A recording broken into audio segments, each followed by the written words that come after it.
Friends, ഞാൻ grow ബാഗിൽ ചോളവും അപ്പോൾ അതിൻ്റെ കൂടെ തന്നെ അതേ ഗ്രോ ബാഗിൽ തന്നെ തക്കാളിയും കൂടെ നട്ടിരുന്നു. ഇപ്പോൾ നിറയെ ചോളവും പിടിച്ചു. തക്കാളി നിറയെ കായ്ച്ചിട്ടുണ്ട്.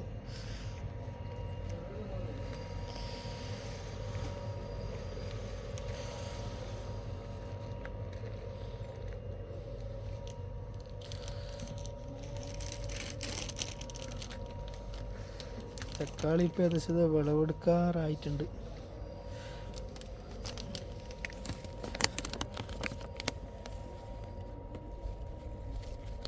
നല്ല വലിയ തക്കാളിയാണ്.